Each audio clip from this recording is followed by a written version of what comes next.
Hello and welcome to Comics Over Time.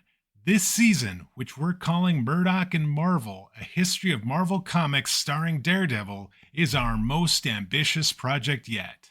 Our plan is to look at the state of the comic book industry during a particular year, and then to examine in detail the major ways that Marvel Comics in particular evolved during that year. We'll look at who was creating comics, what new characters or storylines were introduced, and which comics either debuted or ended. After that, we'll get down to business, take out our stack of Daredevil comics, and look at what our old friend, the Man Without Fear, was up to during that same time. We're glad you've joined us. My name is Dwayne. With me, as always, my good buddy Dan. Dan, how's it going this week? Really well. Been a fun week. Good to be back looking at comics and reading about things, and it's been a fun week of reading Daredevil. I'm enjoying them more now than I was a couple weeks ago, I have to say. Yes, It is the start of something special going on in Daredevil this week, but we don't necessarily want to put the cart before the proverbial horse, as it were. So, what are we going to be talking about this week, Dan? Well, this week, the comics industry tries to pick itself up after the disastrous DC implosion of the previous year.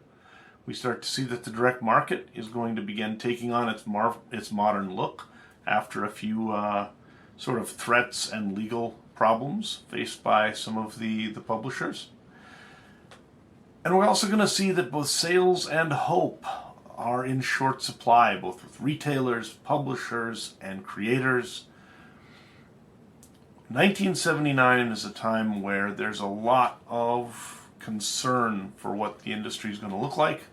So let's go ahead and take a look. We're going to see if the 70s go out with a whimper or they go out with a bang in the comic world. Spoiler alert, we're going out with a whimper, but that's okay. The future will get better. The year in comics. All right, Dan, 1979. I don't even know, to be perfectly frank, what I expect this to look like this year. After everything that happened and that we talked about last week in 1978, I honestly don't know where comics goes from there. What happens? What's new? What's noteworthy about 1979 and the year in comics? So first off, just to kind of set the stage with the country in general, which is something we haven't done for a while, so I think it's a good time to check back in. 1979 is a tough year in America. We are dealing with something like double-digit inflation, which is something Americans have not seen for a long time. There are a lot of concerns about where America's going in terms of being a world power. You have the Iranian hostage crisis, which comes up in 1979. That's this year, okay. Takes a lot of sort of the air out of American conversations. And so we're looking at a year where, in general, it's not exactly a high point in terms of people being really optimistic about their country or the future and that sort of stuff. And that's going to lead into sort of the Reagan election next year and sort of some substantial changes in the way that Americans look at their country and their relationship to government and everything like that. So, Gotcha. 1979 is, in general, a tough year. It would follow to say that 1979 is also kind of a tough year in comics. And we're going to see that's partly because of economic forces that are slightly beyond their control. Partly it's because of things that may be in their control. We'll see what's going on. So before we get to the actual comic industry, what I'd like to do is talk a little bit about some of the other things that are going on sort of with comics connecting to society. One of them is that we still have a bunch of comic-related, superhero-related things going on within television and movies and things like that. Legends of Superheroes, which is an actual live-action show that has, like, Adam West Batman from the 60s in it and the like, comes on this year. Okay. It's absolutely reviled by comic book fans. And in general, it's really not that good. Partly because it openly makes fun of the idea of superheroes. Oh no. So it is very much that camp sort of thing and the like. But we also had things like the Plastic Man Comedy Show, which is a cartoon that came on Saturday mornings. The Wonder Woman show ended, but we then also got a couple of other new things. The Captain America TV movie, actually 2 of them, arrived this year. This is the one with Captain America riding the motorcycle with the transparent shield. If you've ever seen any of that, that sounds it's familiar. not as bad as the Doctor Strange movie, but it's they're 2 of a piece, really, right? So there's some good stuff and some bad stuff going on there. We also have some other sort of sci-fi and geek culture type things. The Buck Rogers in the 25th Century, starring Aaron Gray as Colonel Wilma Deering, premiered this year. There's also some guy named Buck Rogers in it, but I didn't really worry about him. It was a Colonel Deering show for me. So I also like the little robot guy. Outside of that, there were a lot of pseudo comics that were released. We had an Alien adaptation by Charlie Goodwin and Walt Simonson that actually made the New York Times bestseller list. So Alien the movie came out. It was really popular. They did a fantastic adaptation of it that the Alien people really worked with them on, much the same way Marvel had worked with Star Wars to bring out the Star Wars adaptations. So that was actually a high point. There was a number of other companies that released sort of graphic novel type things. Baronet put out one called The Stars My Destination, where Howard Chaykin adapted some Alfred Bester stories. He was a science fiction guy who was a popular author. Eclipse, released after the Saber book of last year. They came out with Fred Hembeck's sort of cartoons in a book form. And then they also did P. Craig Russell's Night Music #1. And Russell does a lot of sort of like almost opera related and high culture related adaptations. And he started way back in 1979 doing this. We also had Larry Gonick's Cartoon History of the Universe, beginning at Ripoff Press. I'm not a big Ripoff Press fan, but this is actually one of my favorite books by them, by that publisher of all time. Really? Larry Gonick has actually been doing these now for like 40 years. The most recent one just came out in 2018. He started out with the Cartoon History of the Universe, and then he did Cartoon History of Chemistry, the Cartoon History of Animation, the Cartoon History of all sorts of different things, right? Those sound like fun. So they really are. They really are. There's some fantastic stuff in there. And he's got a really interesting viewpoint that he brings to the telling of the histories. So I like them a lot. I think it's very cool. Normally these days, if you want to find them, they've been collected into larger editions in the 90s and onward. And you can find them at most like Barnes & Nobles or anything. If you go looking for the Cartoon History of the Universe, you're going to find it relatively easily because it's still in print at like all the comic stores, and then a lot of big box stores will have them as well. Very nice. We had a few other things specific more to DC. One thing they did that sort of changed the way comics are done in the future is they published something called World of Krypton. So after 1978's disaster, where they had all of these stories laying around that the higher-ups at Warner had just sort of, canceled. Right. They weren't sure exactly how they could start bringing the stories out, so they mixed some of them in with other existing titles. These were in many cases things they'd already paid for and had somebody draw and write, so they wanted to use them.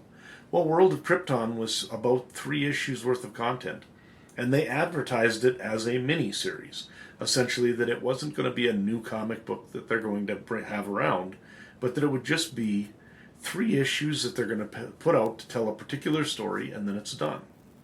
Huh. And this had never actually been done before. Before, a book was put out with the idea that it would keep going until it dies, and people stop buying it, and the idea that you would put something out, and then it would just naturally end, even if it's successful, was never really attempted. So, World of Krypton comes out. They do the 3 issues. People like them. People buy them. And suddenly they're like, hey, this is great. Right? If we've got artists who can't keep a schedule, if we've got stories that we want to tell about characters that maybe don't look like they're going to have the staying power to be able to do 50 issues, but we could get 5 really good issues out of them, we can go ahead and do this limited series plan instead. Gonna say this sounds very familiar nowadays. Yeah, absolutely. It's almost in many ways the way comics are done. I would say that most comic books now start out as limited series, like a 5 or 6 issue limited. And then if they are really popular, they will get another series or they'll get a chance to continue. You know, you look at something even like The Hunger in the Dusk, a series I really like. It just started this last year. Obviously has a long story to tell, but somehow it still ended up just having a 6-book first arc, and then took like a 3-minute or 3-month break, and now it's starting up with a new number 1 on volume 2. And I would have been fine if they'd have just said, we're going to take a few months and come back with issue 7, but that's not the way they do it now. They're going to reintroduce it. They're going to start over with another series, right? Right. Yeah, but so that was not something that was done before. So World of Krypton sort of debuted that idea, which Marvel's going to pick up very quickly, and we're going to see tons of limited series come out in coming years. The Earth 2 Batman died. He actually died saving the Justice Society, heroic death.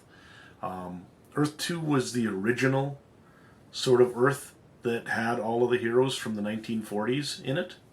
So in DC at the time, they actually had a multiverse where all of the heroes, like the Batman and Superman of the 1940s, had aged at a different rate. And so they were all old folks who were now retired or married or whatever in their other universe. Batman had gotten married to Catwoman. They'd had a daughter, Selina, who'd become the Huntress. And now he actually dies sort of as this, probably 50-something-year-old guy who's now attempting to save the Justice Society and dies the glorious death. We also had on the regular Earth the Flash's wife die. So Iris Allen West was probably the second most important character in the Flash. Him and the Flash and Iris had had a very, very good relationship for a long time. We'd seen them sort of get together and get married, and now, as the Flash was facing cancellation and nobody knew what to do, they're like, hey, how about we just kill his wife? And oddly, it worked in that it became a very critical point for the Flash legacy for a long time. The weird thing is it obviously was not just left behind either, because within, I think, 30 issues or so, we find out that in fact she hadn't died. She'd somehow gone to the future instead, and then Barry Allen joined her and went to the future as well. So it was kind of strange. I can't remember exactly. I was mostly reading those Flash issues for the Dr. Fate backup story by Keith Giffen. So I also could be wrong on this, so I apologize. But in 1979, we do lose Iris. We do lose the Earth 2 Batman. DC then is also cutting back their line. They're doing a lot less superhero stuff, and they're trying to find new ways to get the books out into the market. So they introduced these things called Blue Ribbon Digests, which are smaller sized books, kind of the size almost of a squarish paperback, where they reprinted a lot of like Superman and Batman things, other stories. And these were really popular, actually, because you got a lot of pages for a lower price, and it sort of gave them a new chance as well to try and reach a new market. And that's one of the other things that we saw a lot of these folks doing at this point, was trying to find ways to still reach young people so that they'd be able to get that next generation of readers in. Gotcha. And then outside of that, we had a couple of interesting things, For Better or Worse, by Lynn Johnson, debuted. This is one of the more famous comics of the last 50 years in newspapers, specifically because Johnson actually had a family, in for better or worse, that aged as the comic went on in real time for 30 years. Really? So you started out with this husband and wife, and they had kids, and then eventually the kids grew up, and the kids got married, and the kids got kids, and eventually she did end the story. But it's kind of this big generational saga. So very well produced. At one point, Will Eisner said it was the best thing going in comics because of the art and the story and everything else. And he was probably right. There was some real quality there. I remember actually seeing For Better or Worse in the newspaper.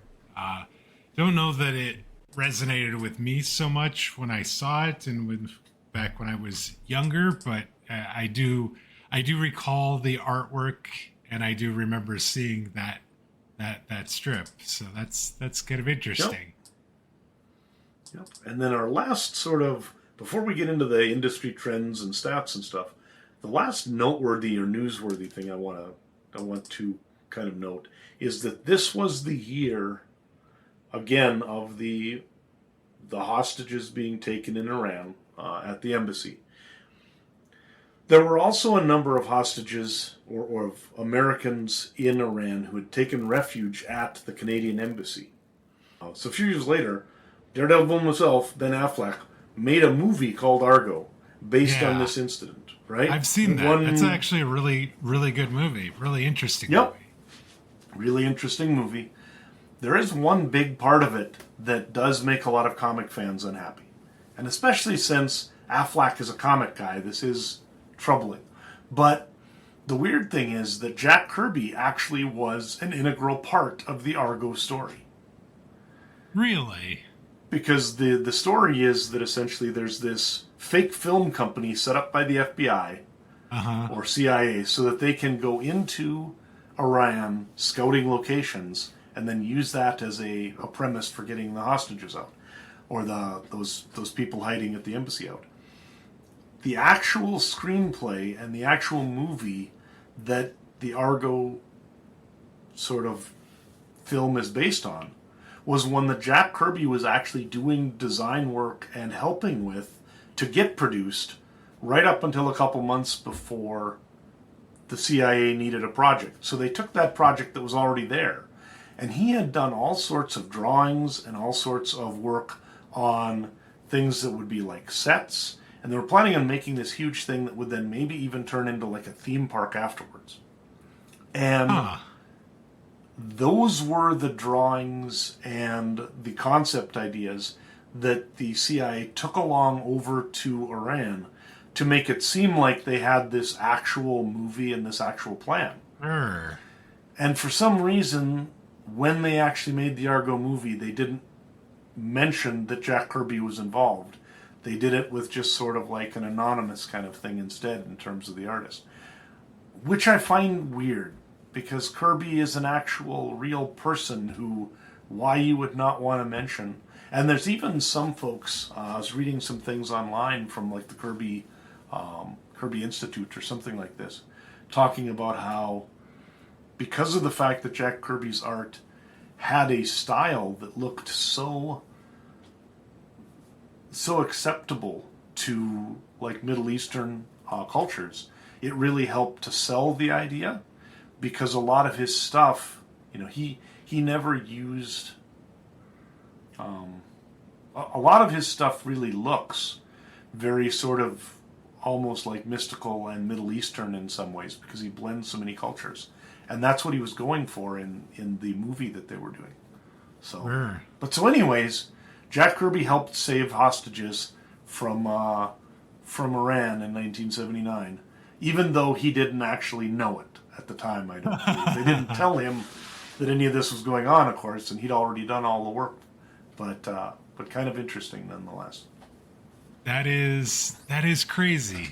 That is just one of those kind of truth is stranger than fiction sort of scenarios there, because you wouldn't have I never in a million years would have thought. Yeah. So that's crazy. It's kinda Okay. weird. So there you go. All right. So if you watch Argo again, keep in mind Yes. that Jack Kirby should be in there. Yes. All right. So let's talk about industry trends. I've been noticing. It seems like we've talked a lot about price increases in recent Yep. years. Did we see another one in 1979, or did things sort of kind of flatten out a little bit? There were no price increases because they Okay. were desperate to sell anything. So they just were not in a position where they could. With inflation as it is, they probably would have loved to. But this was an industry where pessimism is everywhere at this point. You have publishers who are not sure if they're going to be in business. Again, I don't think I mentioned it, but we lost a couple of publishers again this year. I believe that Starreach, which had done quite a Friedrich's publishing company, published Image 6 and Starreach 18, and those were its last books, and it folded. We had, I think, who else? There's another one that folds this year as well. So a couple of the comics comics companies that had been kind of plugging along also left the field this year. Creators, many of them were having trouble getting work because with DC laying off so many people and a lot of them going to smaller page counts and the like, you just didn't need as many people. Right. Retailers were having trouble because they were obviously desperate to figure out exactly how they were going to keep up with this, with more and more of the industry being in the hands of Marvel as well. You had really one company that was dominating now, made it difficult. There are a number of things that said, and I think this was interesting, that the American Comic Book Chronicles was really great this year, I think. There's a book by Jason Sachs that came out that I've used for a number of research type things. It's in our notes. But one of the things they talked about is that by the late 70s, comics were an industry that had essentially been taken over by fans. And that those fans didn't necessarily understand how to make decisions that were in the best interest of the industry, because they just wanted to make decisions that made cool comics that they would want to read. Sure. And because they were a very similar lot of people, they made comics that were really, really interesting for a smaller and smaller percentage of the population, right? Sure. We also had the fact that, like you say, in 1970, 15 cents would get you 22 pages of comic. By 1979, 40 cents would get you 17 pages of comics. So almost triple the price for about 25% less product. And now inflation had been going on all over in America, so this wasn't by itself something that unusual. But one of the problems was that actual minimum wage and disposable income was not keeping up with inflation. And so not only families, but definitely kids did not have as much money to spend as they used to. What this resulted in is that comics had sold 20 years ago in 1959 about 600 million copies total in the year. By 1978, we're down to 250 million copies. Oof. Less than half. Less than half. And the American population is booming, and our economy overall has been growing at that time. So not only is it less than half, but on a per capita basis and the like, it gets even worse. So. Ouch. Oh. All right. Well, with that, what about the Eagle Awards? I'm assuming we had the Eagle Awards for 1979. Yep. I actually took a look because I'm like, what about the American Awards? And really, we're in a weird situation where the Comics Buyer Guide Awards will start up in 1982. But right now, there really are no American comic book awards out there. So the Eagle Awards are the ones we're using. They're from the UK, just because there really is nothing else. Since the end of sort of the Shazam Awards or whatever they were in right. 75, from 75 to 82, really this is the main award that we have. And it is dominated this year by Marvel. You get Claremont and Byrne and Austin from the X-Men as your favorite writer, artist, and inker. Favorite comic is the X-Men. Favorite humor book is Howard the Duck. Favorite single comic story is Demon in a Bottle from Iron Man. Continued story is X-Men 125 to 128, which is the start of the Dark Phoenix saga. Best comic book cover is an Avengers cover by George Perez that's got Quicksilver and the Scarlet Witch on it, and it is pretty fantastic. Favorite characters, Wolverine. Favorite villains, Magneto. It's an absolute just romp for Marvel.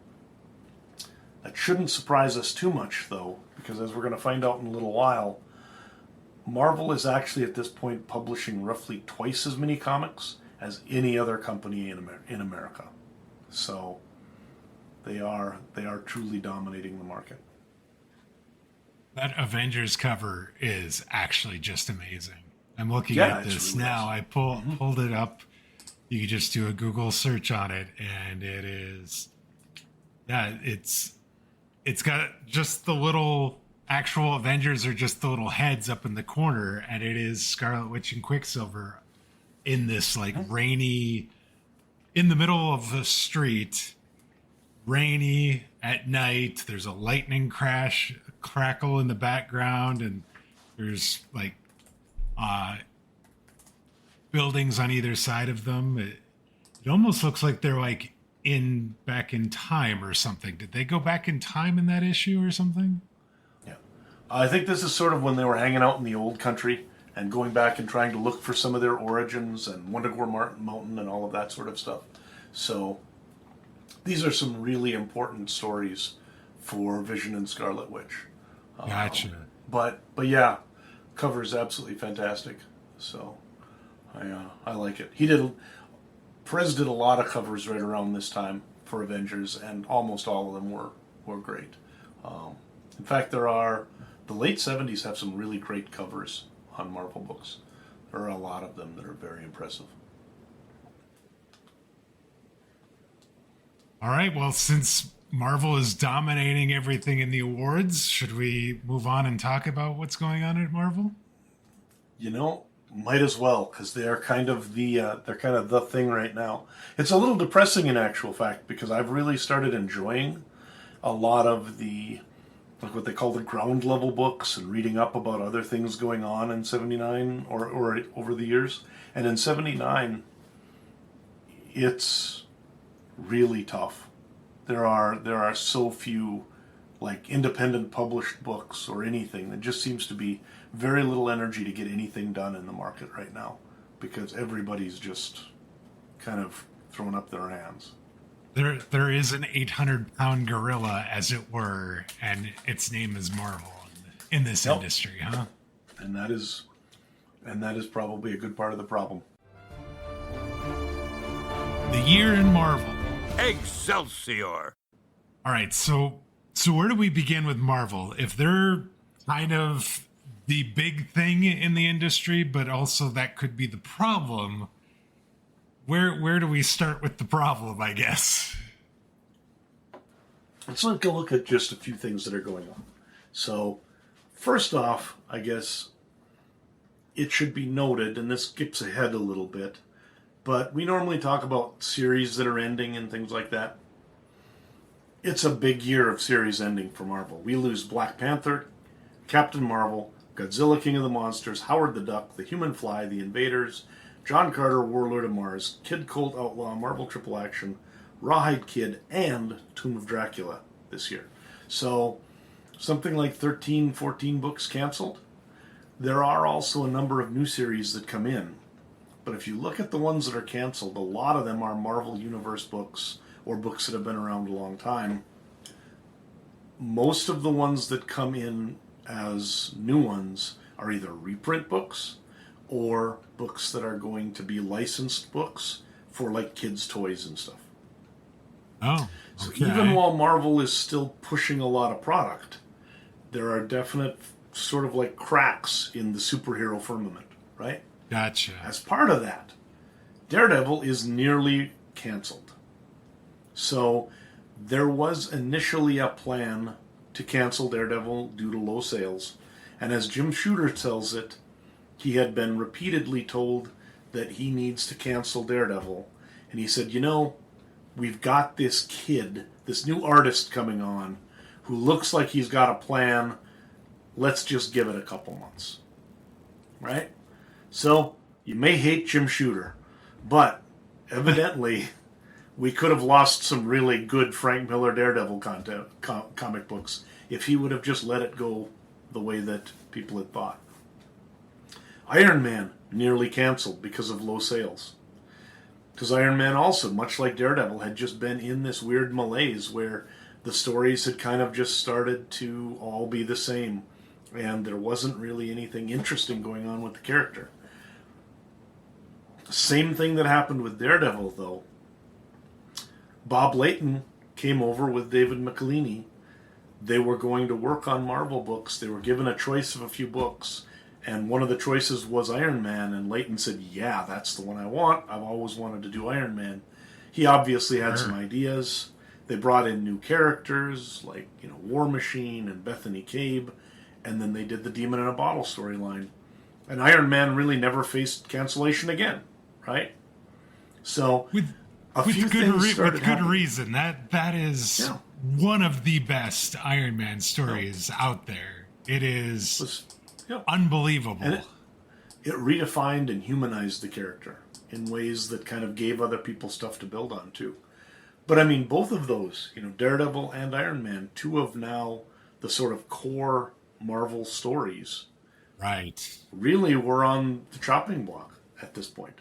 So 1979 is a weird year for Marvel because it's basically a sink or swim moment for the company. And as much as people hate Jim Shooter, I'm starting to think if Shooter hadn't been there, it may well have sank. Because he had a practicality about him, and he also had a respect for people who got their stuff done and did good work. So there also were a couple more people who quit this year because they were angry at him. We can talk about that, right? We lost another one of his writer-artists. So it's kind of difficult that way. Marv Wolfman had been with Marvel for a long time. He was doing Tomb of Dracula. He was doing other stuff. His contract was up. And when he went to sign a new one, Shooter's like, I'll give you a raise, and I'll give you more power. You can edit as many books as you want, but you can't edit your own stuff. I don't want people editing the stuff they're writing. And Wolfman's like, nope, I want to do that. I guess I'm leaving for DC. Oh. And Wolfman even said, he's like, he offered me a better position and more money, but it was the principle of the deal or whatever. Uh-huh. And so sometimes it's kind of crazy. But the worst part of that is that meant Tomb of Dracula ends. Now, the great part of that means that he goes over to DC and relatively soon spins up New Teen Titans, which becomes one of my favorite books of the 80s. So, in actual fact, I'm pretty happy this happens. But not knowing the future... not knowing the future, I'm unhappy about Tomb of Dracula ending. Sure. So, we also started to get some new characters. Oh, go ahead. Oh, I was just going to say, to have this situation where there really is, they're kind of on the end of the needle, and they could go either way, and have not only it seems crazy to me that in a year where things could have just ended, you had this scenario happen not once but twice, where you had a book that was on the verge of cancellation due to low sales, and you end up bringing somebody else in maybe to finish out a string of books, and it suddenly is sort of the jumping off point of the new, the new thing. It ends up working out probably better than Jim Shooter could have even imagined in both those cases, I would imagine. Oh, absolutely. And you still also have, great The crazy thing is there's great comics being made in 1979 by Marvel. The Avengers books with Perez, Right. I absolutely love those comic books. X-Men, X-Men this year is going to introduce the Alpha Flight team, which later on John Byrne will go and bring into their own book, and they ran like 100 issues in the 80s and 90s. It's a Canadian super team. They're also starting to get the Dark Phoenix saga up and running, which becomes kind of a signpost story of the whole Marvel universe. Like there's a Marvel, there's sort of like an X-Men before and after Jean Grey dies. And in many ways, there's almost a Marvel universe before and after Jean Grey dies. Because the outpouring from that and sort of the rage and the story that comes out of that just transforms the X-Men completely. And then the X-Men run over the rest of comics pretty much in the late 80s. Right? Sure. So there's just a lot of interesting work being done at a time where you look at it and go, the money's not there, the sort of bean counters are angry all the time, but what's happening is there's people in there coming into the right places with ideas that if they can just survive, if we just survive 1979 and 1980, there could be some really good stuff coming, right?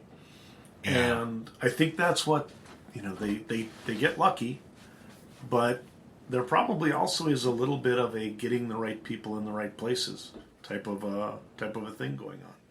Yeah. So, Daredevil didn't happen by accident. Frank Miller lobbied to be put on Daredevil, and they had the good sense to go, yeah, it looks like this kid, because he had this idea that he wanted to tell sort of like crime noir stories within a superhero universe. Sure. And that's what Daredevil becomes. Yeah. With a ninja aspect, obviously. And so all of these these little puzzle pieces start going into place that just may save everything over the next couple of years. Over in Spider-Man, we get some new characters as well. The Black Cat is introduced as a villain. She then goes on to be sort of a sometimes girlfriend and a hero in her own right for Spider-Man. Again, I talked about how Tomb of Dracula ends kind of abruptly. This is one of those where, again, Shooter, sometimes you celebrate him, sometimes he can be a dick. This was one of the latter. Evidently, Wolfman and Colan had a kind of an ending planned, or a storyline, that was going to take 3 issues to wrap things up in issue number 72. And he said, nope, you've got one double-sized issue in 1970. That's the end. And so they'd already done most of the first of those 3 issues. They had them plotted and drawn. And so they then had to go back and redo the story to take 3 issues and put it into 2, just because that's what he gave them. Why, after 70 issues, he couldn't let them have 3, I don't know. Now, it might not have been making money, but still. Sure. So, but that was unfortunate. Outside of that, so many licensed comics. They brought out Micronauts this year, which was essentially a toy that came over from Japan with these tiny little characters. Shogun Warriors were bigger, sort of like mecha type characters from the Godzilla universe. ROM was a digital toy that now is extremely expensive, like a couple $100 or whatever, to go out and buy on eBay. But it's just this gray robot that its eyes beep and it does some electronic things. But it was a terrible source for a story, but somehow they turned it into a really successful comic book. Marvel got the Star Trek license. They got the Battlestar Galactica license. And partly, a lot of comic fans were angry about the idea that you would have all of these things that were not superhero, that were not Marvel comics, right? They were canceling Marvel comics and bringing in Shogun Warrior comics. But one of the ideas that Shooter and sort of the folks who were doing this mentioned is they said, well, what we're hoping is that fans of all these toys, fans of all these other properties, will read the Shogun Warriors comic, and then that will lead them into reading Marvel comics, right? Whether it works or not, But I do think that this is important because there was a new generation of kids out there that was maybe not being served by some of the Marvel stuff that was going on there, and trying to bring them in through the toy lines and through Saturday morning made a lot of sense. By the end of the year, for all the ups and downs, Marvel ended the year, even after all of their cancellations and stuff, publishing roughly twice as many comics as DC, also about twice as many as Archie, way more than most of the other small publishers that remained. They also, I think, I saw one source that said 19 of the top 20 selling books in 1979 were Marvel comics. Which would be crazy considering the Superman movie just came out. So I don't know if I even believe that. But I know that DC had a lot of problems with all sorts of things after the implosion, so they might not have been able to properly take advantage of the Superman movie in terms of selling comics, which would be sad if it's true. Yeah, no, definitely.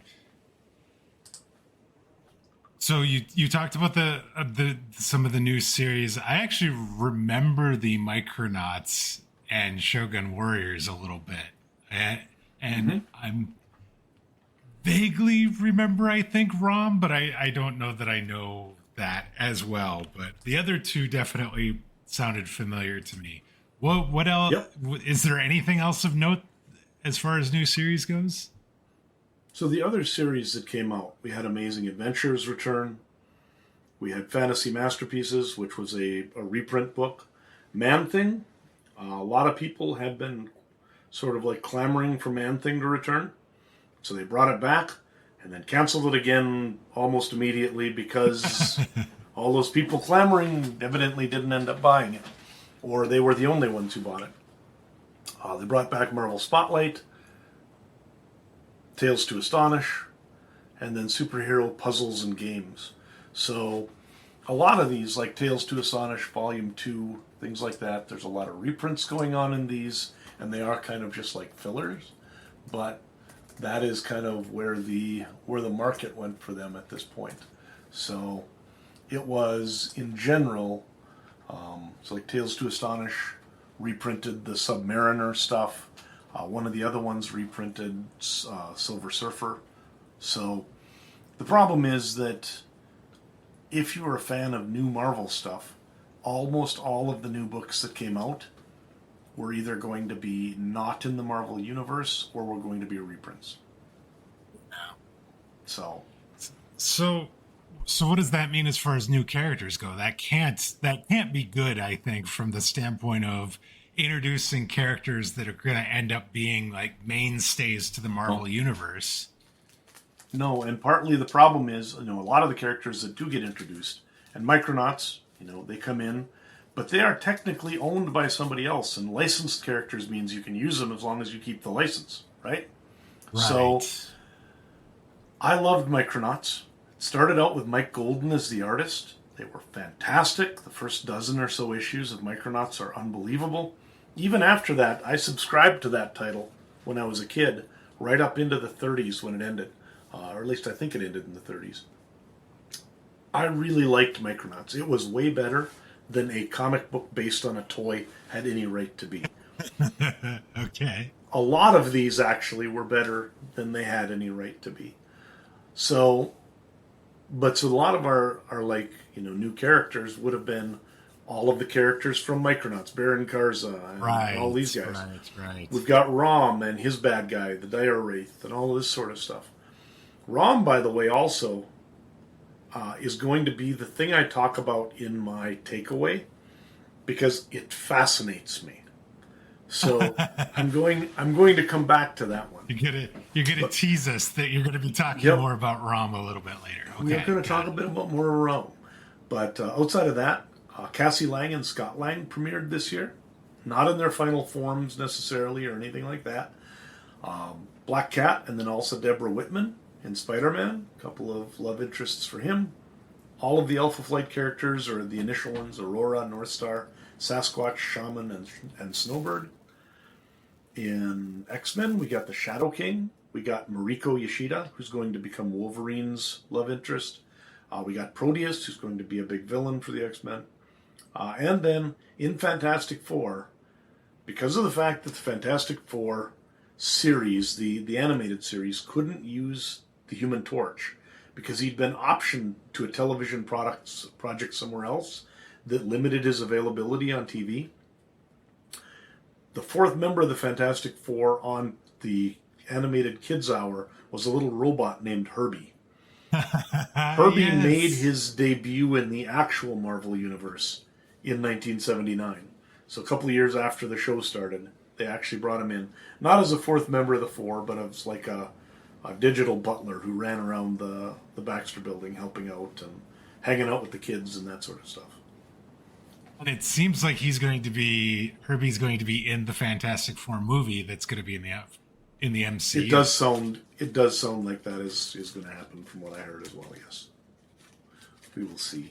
But yeah, Herbie was reviled by many from my generation because he just wasn't supposed to be there. But we'll see. Hopefully we've mellowed now and it'll be okay if he's around. You didn't mention War Machine or Justin Hammer for Iron Man. Did you want to do that? Correct. So yeah, War Machine and Justin Hammer both came in. And in fact, when we say War Machine, well, we really mean James Rhodes, because he won't actually get the War Machine armor for quite a long while. But Right. he comes in as sort of a friend of Tony Stark's. And really, that's what makes him most valuable, is Tony Stark, man, he is a guy who needs a friend. Right? He does. And He does. That is what James Rhodes becomes, is just this constant confidant, somebody who is very competent, somebody who has a lot of the skill sets that really Tony Stark should have if he's going to be flying this crazy, military style armor. So Rhodes is a great companion for him. He's kind of his bodyguard and he's his pilot, and eventually it's like, all right, I'm not capable of using the armor because of whatever. This is obviously the best person to take over if someone needs to be in it. So, Right. yeah. All right, so we've talked about new characters, books that have started, books that have ended. I think it's time we move into talking about the bullpen. What is, if they're canceling a bunch of books and they're, doing licensed content, what does that mean for like the bullpen? Are we still seeing just this huge number of creators on all the books like we saw last year? It's still ridiculous. 193 people. Jim Shooter is still the editor-in-chief, and he's managing all of this. But there are a number of those credits are because of the reprints. So like Steve Ditko's back in the credits for Marvel in 1979. Steve Ditko is not working for Marvel in 1979. Sure. But when I run my reports, there he is, right? Top 5 creators of the year, though, for writing would be Mantlo, Thomas, Wolfman, Claremont, and Mensch. So our man Doug Mensch making his way into the leaders. Mantlo did a lot of cool stuff this year, like the Micronauts books. For pencilers, we had Sal Buscema, John Byrne, Herb Trimpe, and Carmen Infantino. So, kind of interesting collection, mostly of old hands. I think what you find probably most about that list is all of those guys are people who get their work done. Yeah. Right? They are more and more what you find is that I think Shooter is looking for people who are on time and are kind of like relatively fast. Now for inkers, we've got Esposito, Sinnott, Gene Day, Dan Green, and Frank Springer. For colorists, Bob Sharon, Barry Grossman, Carl Gafford, George Roussos, and Glynis Oliver. And at lettering, John Costanza, Jim Novak, Joe Rosen, Gasper Saladino, and Tom Orzechowski. So, some names we're going to be seeing quite a lot of as we move into the 80s here. Sure. Okay. Definitely recognize a number of those names. It's interesting. It's like some of those names have been pretty consistent through the last couple of years. Mm-hmm. but yeah, there's like some names that to me feel like they're Yep. missing, Some as names it popping were. up. Yeah. So what about Rookie of the Year? Who are the new faces at Marvel, and how much of an impact are they going to have? This is one of the weirdest. I don't want to say worst, but I mean it would not be an inappropriate thing to say in many ways. One of the weirdest years for Rookie of the Year, and I think part of this comes from the fact there have been so many firings in the Marvel or in the comic world, with DC losing a lot of people, etc. And there have been a lot of people who've bounced back and forth between Marvel and DC. So when Shooter needs to bring new people on, I think a lot of times he's bringing back folks who used to work for him and came back after DC canceled a bunch of stuff. So we don't have a lot of really new people this year. There were a few, but of the like 20 people who are new in the credits list for Marvel, I think like 10 of them didn't have more than 2 or 3 total comic credits in their entire career. And a number of them just didn't work for Marvel very much. They took off and did other things. So I have one sort of honorable mention before I get to the others, and that's Paul Kupperberg. He's a DC guy. He's written over 1,000 comic stories, almost all of them for DC. He has exactly 9 total credits for Marvel. So he should not win a Marvel Rookie of the Year. No. Right? No. But if it is longest impact on Marvel Comics in the future, he was actually the guy who wrote The World of Krypton, that first miniseries, which means technically he's got at least a little foot in the door in terms of being the guy that brought about the idea of the Wolverine miniseries and all the other wonderful miniseries that Marvel's done over the years. Right. Still, can't give him the award, but this was his first work for Marvel before going on to a very illustrious career with DC. Other than that, we had a couple of people who I would call very dependable sort of cogs in the Marvel system. You've got Dave Simons, who's a longtime inker and sometimes penciler. Gene Colan actually called him one of his favorite inkers because he just thought that Simons really understood how to ink him well and the like. I've always liked Dave Simons' stuff. And then Diane Albers was a longtime Marvel letterer going through like the 70s and 80s. So none of these people really, had co-creator credit on any new characters or worked on really important story arcs in terms of that sort of thing. But nonetheless, I think they are worth mentioning because they both were important to Marvel over time. As far as the Rookie of the Year, I'm going to go with Stephen Grant. So not Moon Knight, but Moon Knight's alter ego, right? He's a writer who actually has written some Moon Knight. But the main things he did that make him, I think, a decent Rookie of the Year is he actually helped write Contest of Champions, and he wrote the Punisher miniseries that was drawn by Mike Zeck that sort of helped to take the Punisher to that next level to where I think you could almost say he was one of the people who created the modern Punisher. So, not our strongest Rookie of the Year. This is not Frank Miller in terms of his overall body of work, but he's a solid comic writer who's been doing things for a long time and did a lot of interesting stuff and good stuff at Marvel. He also has written things like he did a comic called Two Guns over at Boom Studios that actually was turned into a movie a few years ago. So he's done a bunch of stuff in independent comics and working in different other places as well. I think he's a fully reasonable Rookie of the Year. But yeah, obviously it was a little surprising to me that we didn't have some folks that maybe had bigger credentials here as we head into the 80s. Well, there you go, Stephen Grant, your Rookie of the Year for 1979. I love that name. The episode where we had the first time Stephen Grant wrote a Moon Knight story was just it felt rather paradoxical, I have to say. It is really weird. All right, with that, should we move on and let's talk about our good friend Daredevil? I love that idea. Let's do it. The year in Daredevil. All right, Dwayne. So, talked a little bit about the disaster that is the comics world and the craziness going on at Marvel.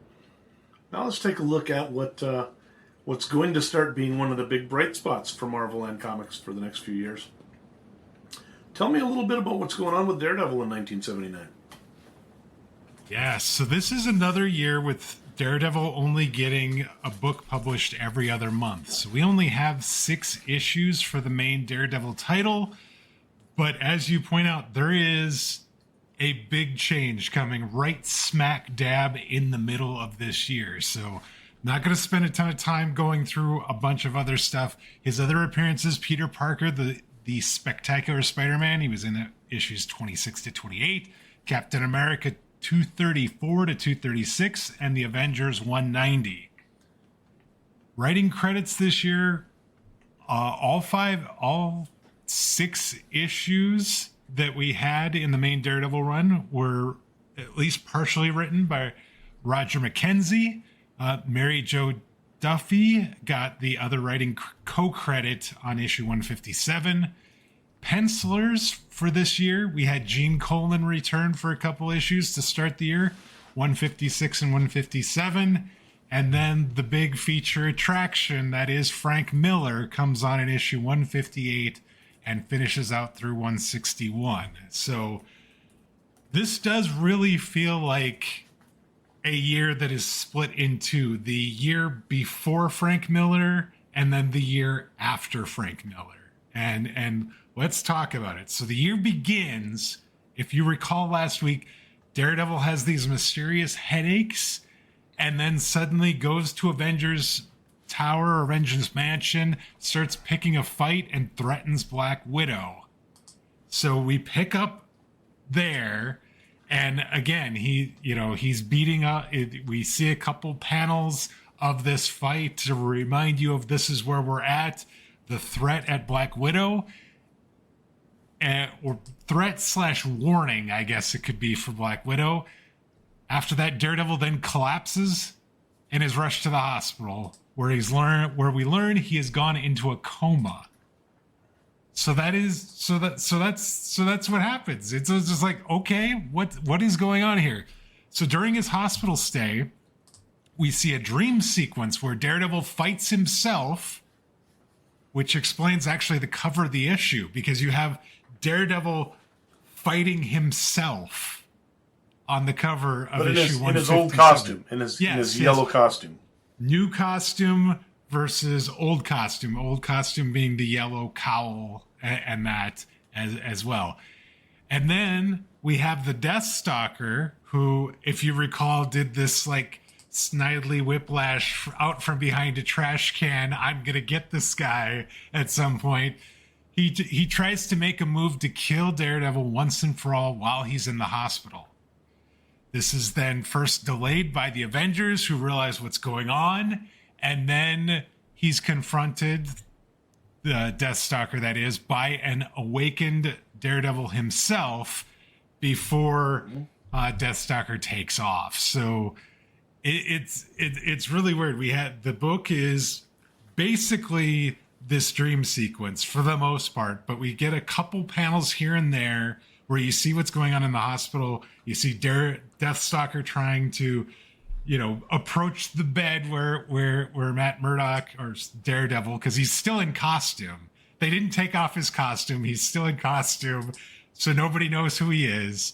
And the Avengers realize something's up, stop him, and then before he could do something, then Daredevil himself wakes up and immediately then kind of just, sends him on his way. So yes, that is kind of the first big story. We then transition into another story.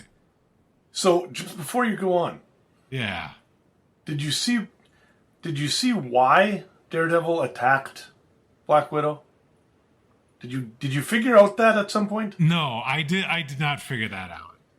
They talked about it like 2 issues later, that evidently he had somehow or another had some sort of like brain injury when he'd been fighting somebody and he knocked his head and got a concussion or something, and that's what made him all weird and decide to go and attack Black Widow. So it wasn't even like some supervillain serum or something like that. He literally just got confused and decided to go and attack his ex-girlfriend. Wow. Which is not real sensible. So no. Yeah.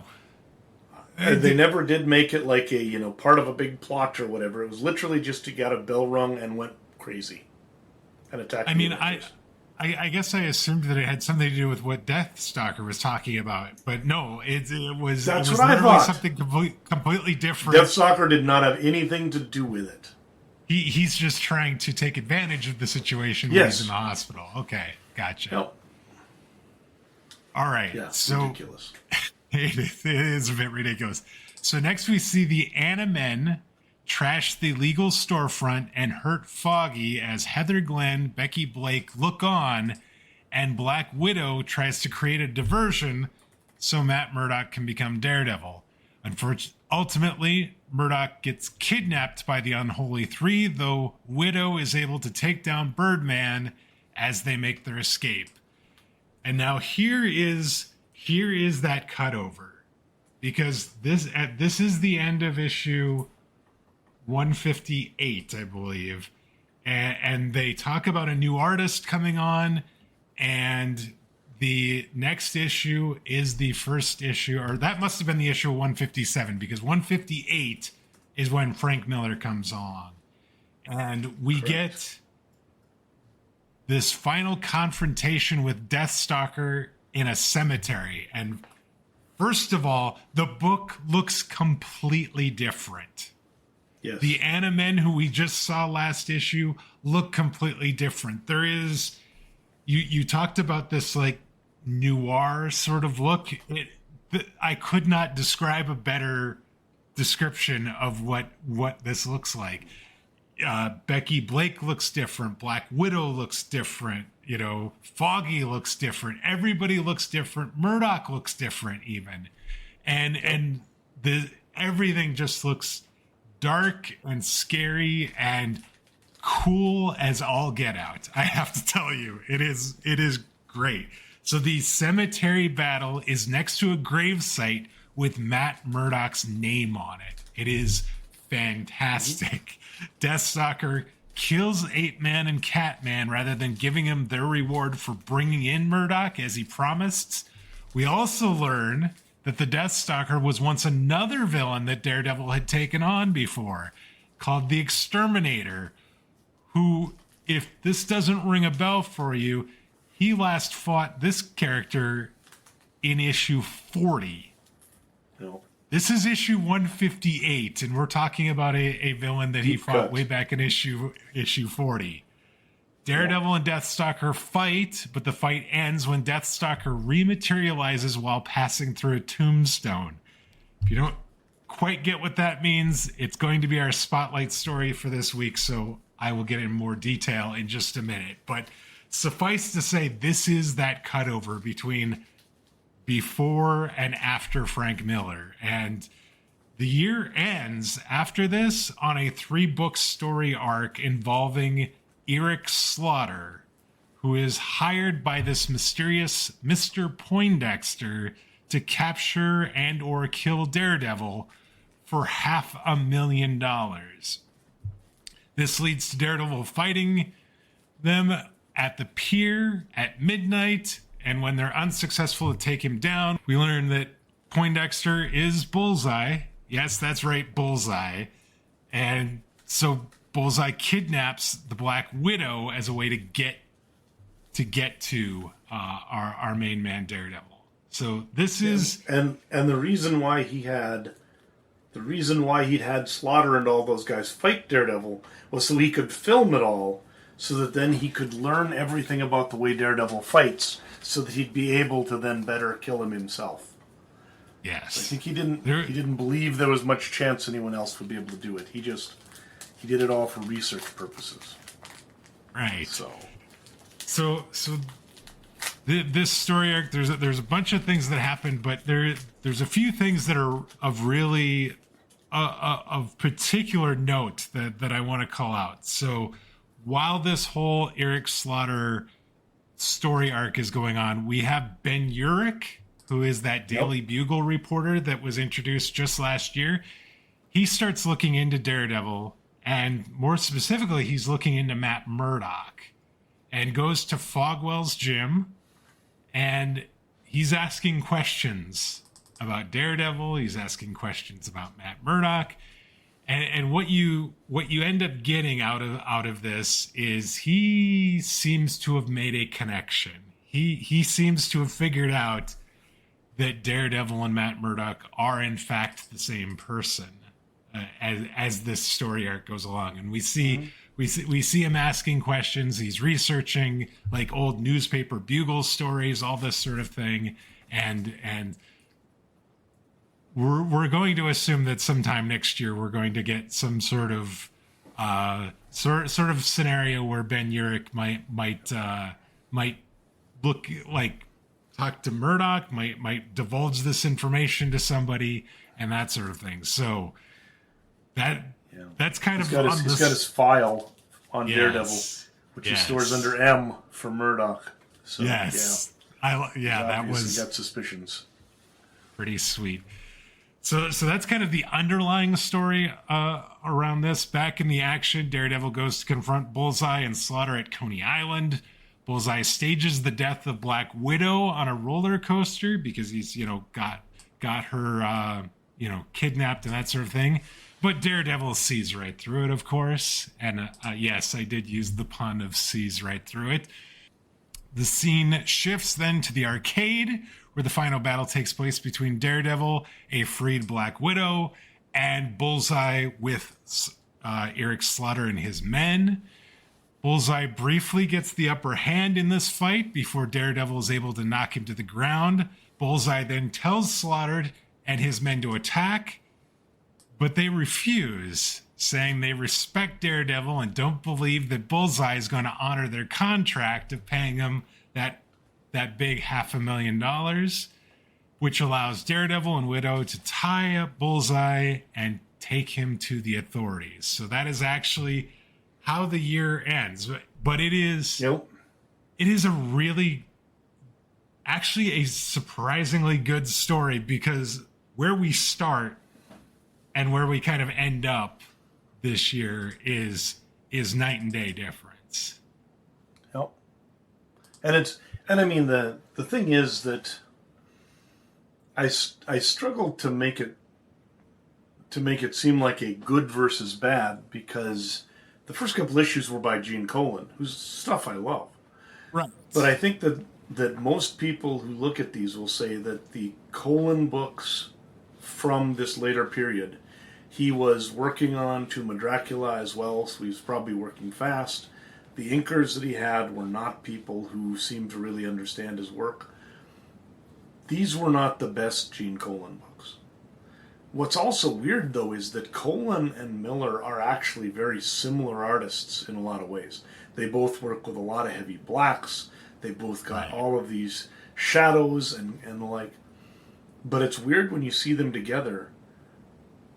Colan likes space. He's got people sort of flying across pages, and everything seems claustrophobic when you're talking about a Frank Miller sort of panel. All of it has this seedy, smoke-filled kind of just oppressive kind of feel to it.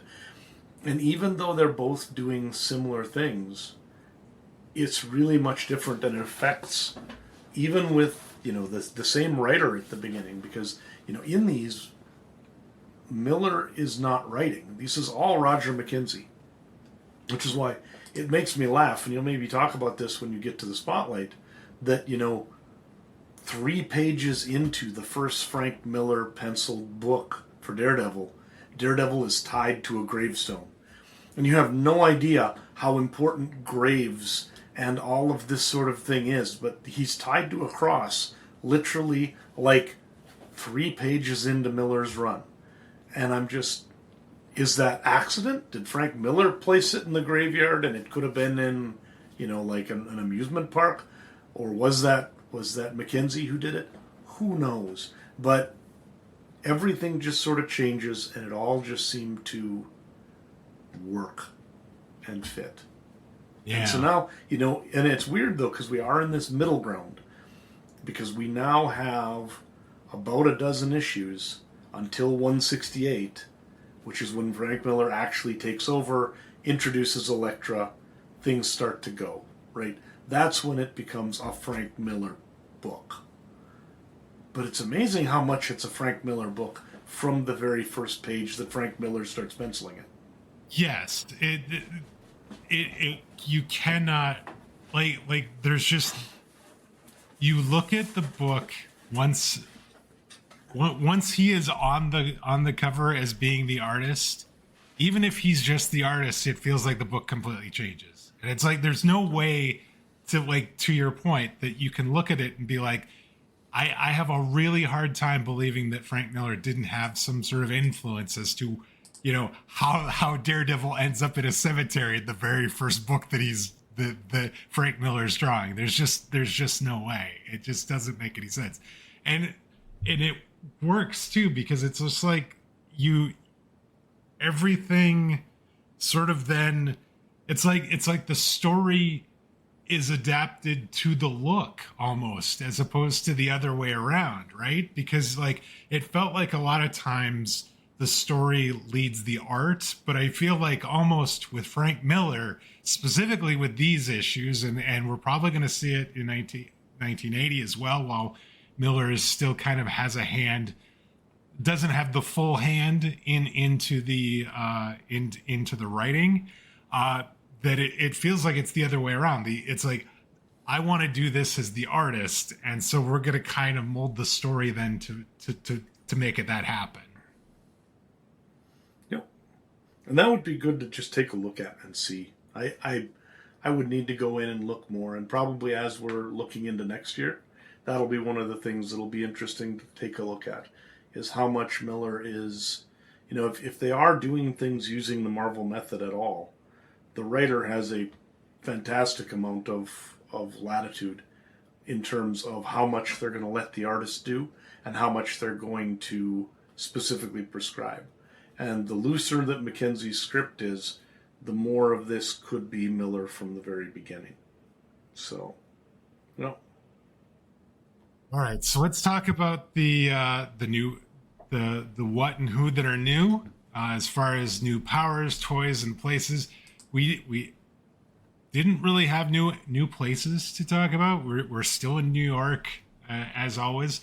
But at the end of issue 159, there is a one-page feature entitled Daredevil's Billy Club, and it provides information on the crime fighter's notorious weapon.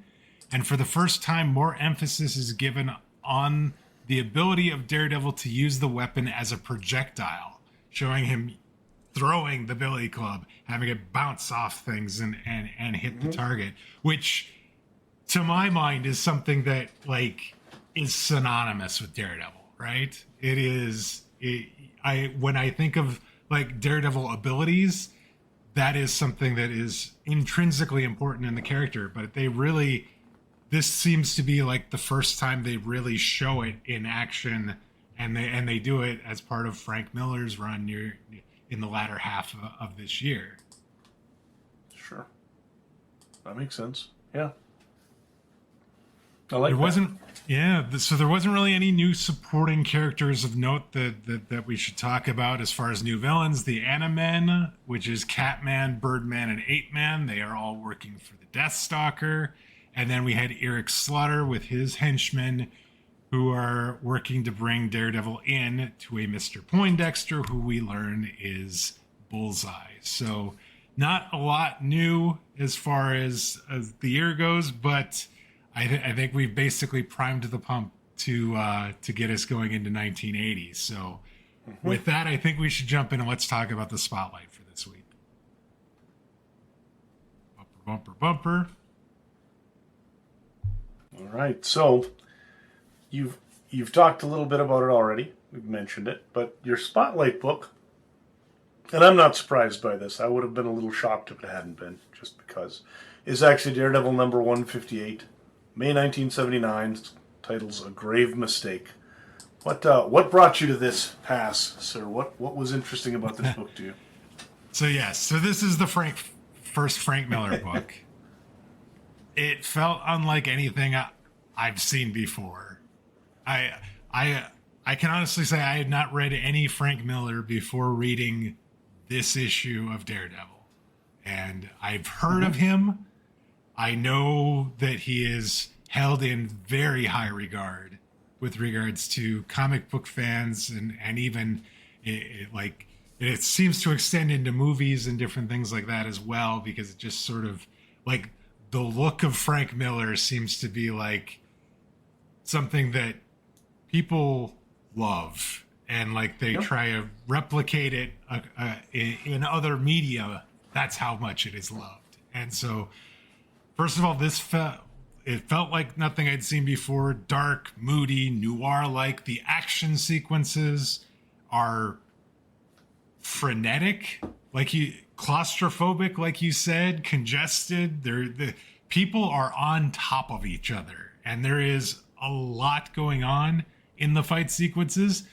The other thing I would say is, like, this to me feels like the first time seeing action scenes where they weren't trying to dialogue the action scenes as much.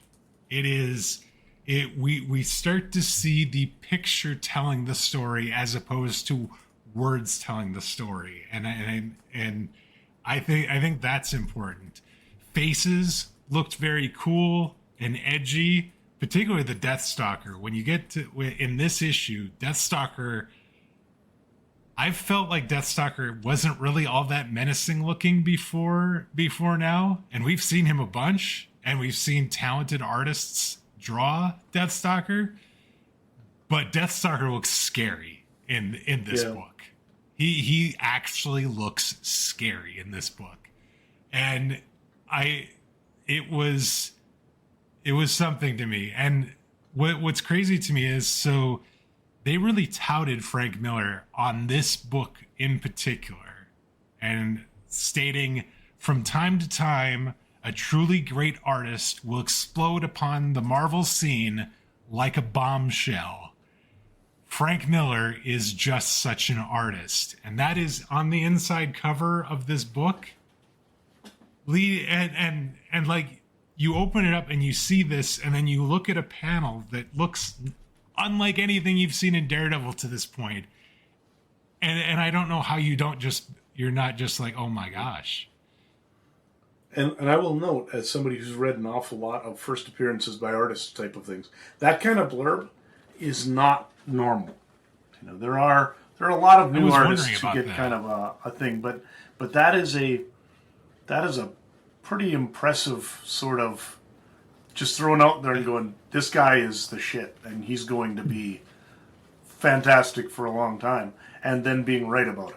You know? Yeah. So as somebody who had, reading about the history of Frank Miller, he spent a long time sort of trying to find his way into the industry, being rejected by people. And he tells the story of going to Neil Adams repeatedly and having Adams tell him, your stuff kind of sucks, buddy. And he'd go, what do I need to do? And then Adams, to his credit, would sit down and tell him exactly what he needed to do. And Miller, to his credit, would go back and work on doing all of that. And then he'd come back and they'd repeat this process, over and over. But eventually, he found a little work. He found a little work there. Something must have just clicked right around this time, because he is sort of fully formed at this point. His art doesn't get much better than this, ever. And I would say most of us would say that the next 30 or 40 issues are the best his art ever is, in terms of its actual draftsmanship.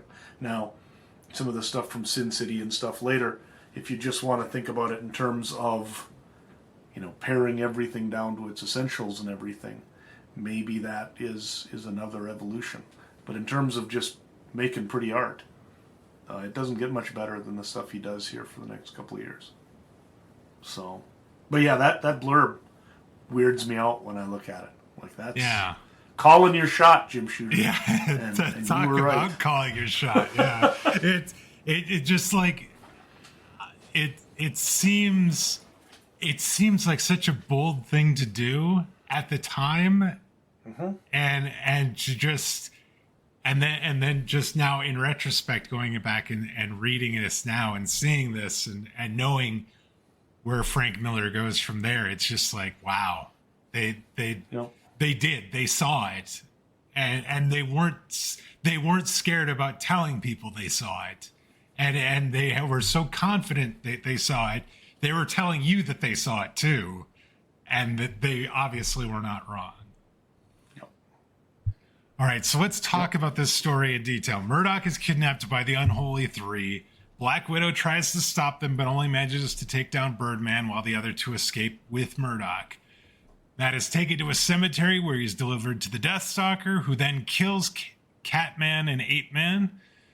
Then Deathstalker reveals to Daredevil that he was once the Exterminator and how he escaped the displaced timeline Daredevil trapped him in way back in issue 40. Daredevil and Deathstalker then clash. At the height of battle, however, Deathstalker miscalculates his attack and rematerializes in this dimension too soon, solidifying while passing through a tombstone. As a result, he's immediately killed by being physically sliced in half by this tombstone. Now, if you remember, Deathstalker has the ability to kind of phase in and out of like the reality that Daredevil and the rest of the world are in, and so he can disappear and reappear, and he can kind of pass through things. So basically, he phased out and went after Daredevil, and then phased back in, but he wasn't all the way through this tombstone when he did it, and ends up basically materializing with half his body on one side of a tombstone and half on the other, which ends the fight as far as that goes. We see a body that is just sort of lying limp around this tombstone. So my question is, I guess, I don't know if we're going to see Deathstalker again, because like typically you don't see a body if you're going to see a villain again. Yeah, well, you can never really say that. In this case, as far as I know, Deathstalker is dead and has remained dead. So, there we go. There we go. One problem solved permanently. So. Yeah. So, I also find it a little interesting that Frank Miller in his first issue kills off to my mind, a kind of notorious villain of Daredevil, at least the last couple years. Deathstalker's kind of been this recurring character, an adversary. Yeah, I do think, though, that in these scripts, this is McKenzie. Because that could be. Miller is still a kid who's just coming in with no real portfolio at this point. So I'm pretty sure he's not bullying the writer too much. And McKenzie is a horror writer, kind of. So I think he actually was a lot of the reason why they worked well together, and why probably this was a good starting point for Miller, was McKenzie had sort of like almost an old school horror suspense type of writing style. Okay. So he would do that, and then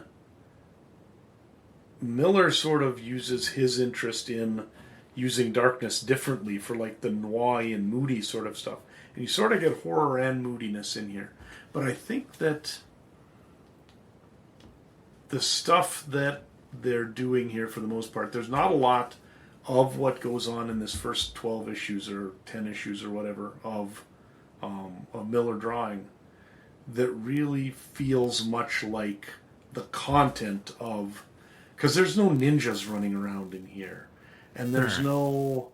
a lot of the stuff that he is concentrating on is internalized stuff, like guilt and religion and all of this sort of stuff. I think the stories are McKenzie for the most part. I can't say that for sure, but but I mean, obviously, some of it, like the Urich stuff, Miller's going to run with.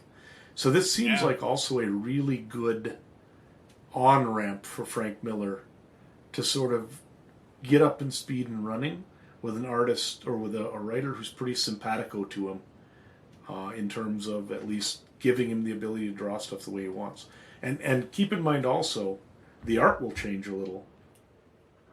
Because right now they still want him to be a little cleaner. And the more he goes from being wunderkind named Frank Miller, who might be great, to being Frank Miller in the next couple of years, his art gets a lot looser, and he basically can say, I'm going to draw like me, and nobody can tell him otherwise, right? Sure. So I think a lot of this does have a lot more fussiness and detail to it than you'll see later.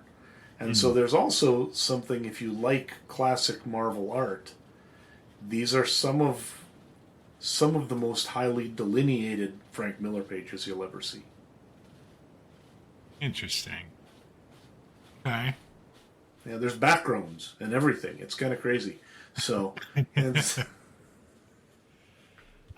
I loved the fact that the Deathstalker ended up being this other villain that we saw way back. Yeah, that when. was crazy. It was not something I saw coming, especially given the fact that Deathstalker had been the kind of this bigger villain that we had seen over the last couple of years. But I liked it. Like I like. There is something to me about getting that payoff, right? Of being I know what they're talking about. I read issue 40. I know what the Exterminator was. I remember the Displacer Ray. I feel smart. I love this. This is great. That is the dopamine hit you get from references that you actually understand. It's a beautiful thing for a comic fan. Absolutely. And lastly, I have to note the tombstone.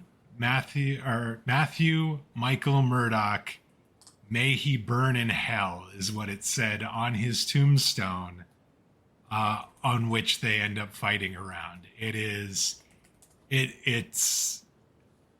just something about it that just really struck me as like, yeah, this is great. I don't know why this resonated with me so well, but when I saw the tombstone and that's what it read, knowing that, this villain put it there and was planning on fighting him and killing him right there and then putting him in the ground, I loved the fact that this is what they put on said tombstone. So yeah, no, it is very cool, and you will see sometime in the next couple of years there will be. Oh, I don't want to spoil anything. I'm going to just be quiet. So anyways, there's going to be a lot of imagery that comes back that really works with a lot of the stuff that McKenzie's letting him write here. So I just found that awesome because Murdock, like he should have cross couches because he's always in a graveyard or on top of a church or something. There's constantly a cross next to him. He's hanging on somehow or another. So that is the spotlight for this week. Obviously, you could see why this was so important. First book for Frank Miller, first of many that we're going to get to be talking about over the next few weeks. I am very much looking forward to it. And spoiler alert, I'm a few years ahead reading wise, and there are some really great stories that we're going to be talking about in the next few weeks. What issue are you on so far? How far ahead are you? 185, I want to say. Oof. Really? I'm into the middle of 1982. Oof. I feel like I'm talking to someone who's like just watched a few episodes of the first series of Game of Thrones or something. Yeah, like this. probably. Yeah, I'm coming up on episode 8 or 9 in season Something 1 of like Game of Thrones, yep. aren't I? Everything's gonna be fine. Don't worry. Everything's gonna be fine.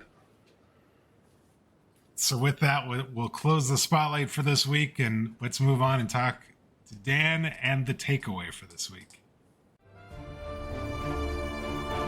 This week's takeaway. All right, Dan, it was a big year for Marvel, a big year for Daredevil specifically, but what should we take as the takeaway for 1979?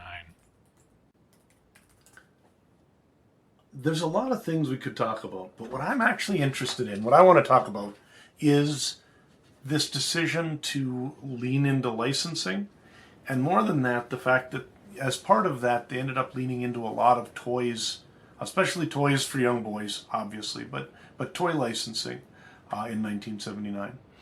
More specifically, I want to talk about something called ROM Space Knight, which is one of the series that started this year. So, Rom the Space Knight is a character who is really almost unique in Marvel Comics, because it is a storyline that was created to popularize this toy. So it's a licensed property, which means Marvel doesn't own the character. When that property was first brought in, it was given to Bill Mantlo as the writer. And somebody else named Bing McCoy had done the toy design, right? And kind of made the base idea, which is that this is like this gray robot with a toaster for a head. And there's a little red light in the toaster slot. And that's him, right? Okay. He is literally the least expressive character in the history of comic books. He has no face, he has no nose, he has no mouth.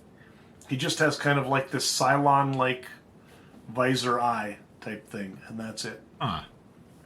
But the idea behind ROM is that it was a toy that had essentially some history that had been designed by the toy company, but mostly that Marvel was allowed to do anything they wanted with as long as they made something that was cool, and that they had the devices that were the devices that came with ROM that would allow him to like capture and get rid of the evil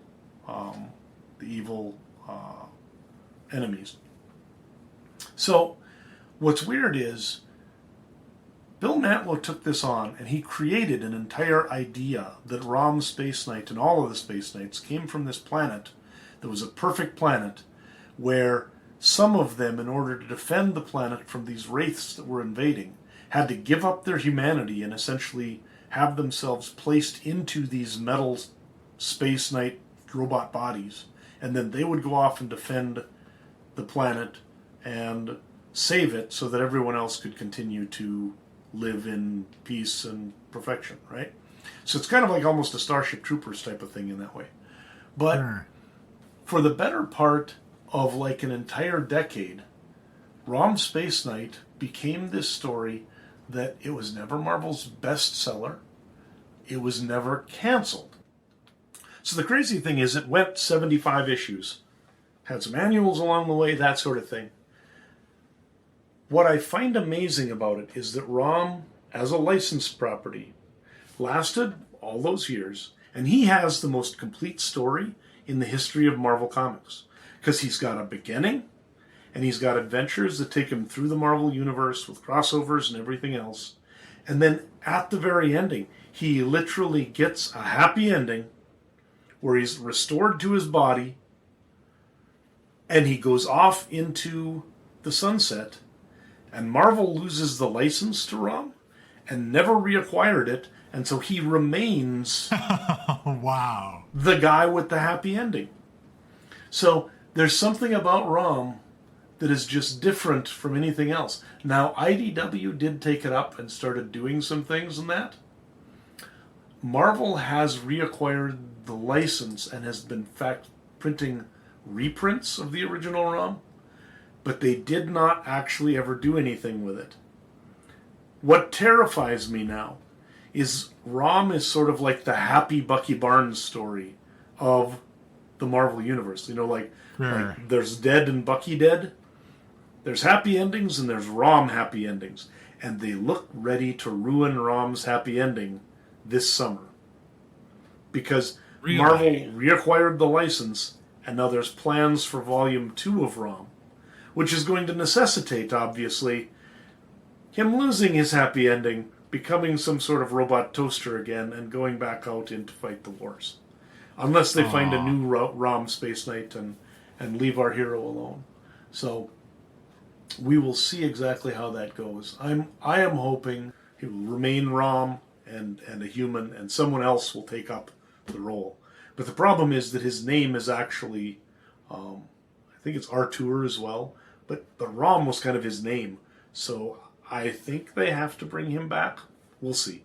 In any case, if you ever want a cool, different Marvel story, ROM Space Knight is its own thing, and it is a complete story from beginning to end in 75 issues that kind of tells a science fiction story that is attached to the Marvel Universe, but not really core to the Marvel Universe. Interesting.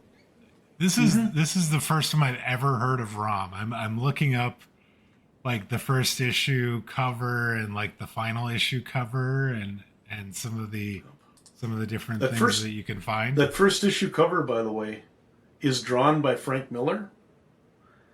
And it's only drawn by Frank Miller because they had 2 or 3 other covers that everybody hated. And Miller was like in the office or something, and Shooter had him draw a cover, and then they inked it up and sent it off like immediately because they couldn't get anybody else. So, but yeah, kind of, that might have been one of the things that, in retrospect, people wanted that Miller cover when there wasn't a lot of other Miller stuff out. And that might have helped the initial popularity of ROM. But he, a really strange success story. It was not the kind of comic you would have made it, because everybody talked about how science fiction didn't work in comics and stuff like that. And it was really kind of a Silver Surfer type story with a toy tie-in. And it worked for the better part of like 6 years. Pretty cool. Really cool.